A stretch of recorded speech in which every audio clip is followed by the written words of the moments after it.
So the next thing that happened on Monday Night Raw, it was a one-on-one match. But before we talk about that match, we got to talk about Ivar with Valhalla. And Valhalla was talking about how Bronson Reed was coming to him next week on Raw against Ivar. So yeah, it looks like we're going to see Ivar versus Bronson Reed one-on-one next week on Raw. But then yeah, then we get to the next match of the night. It was Chad Gable with Otis, Akira Tozawa, and Maxxine Dupri Alpha Academy at ringside versus Shinsuke Nakamura one-on-one.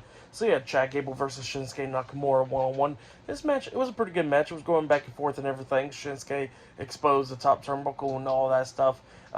We started getting towards the ending of this match a little bit when we see Chad Gable hit a diving headbutt onto Nakamura, only getting a 2 count at one point. He locks on the ankle lock onto Nakamura as well, trying to make him tap out and all that stuff when Nakamura tries to hit the Kinshasa.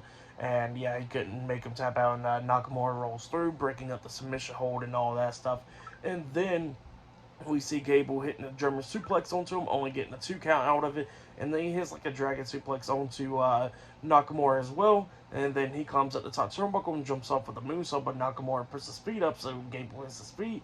And then Nakamura tries to hit the Kinshasa again, but, Gable knocks him down and all that stuff. Well, actually, Nakamura hits that back suplex onto him and then tries to hit the Kinshasa, but Gable rolls through and all that stuff.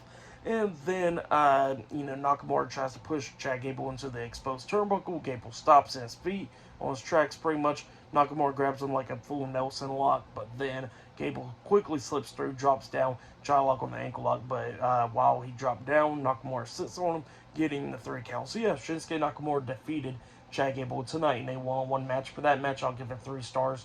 That's why I'll give it. But then, after that, we see Drew McIntyre walking backstage. And then we see Damian Priest and Rhea Ripley and the rest of the Judgment Day telling Drew McIntyre to go win it. So yeah, that's what happened there. Up next, it'll be a one-on-one match. It'll be Jey Uso versus Drew McIntyre one-on-one. Up next on Raw, that'll be the main event in the Advantage match. So yeah, I'll see you guys later.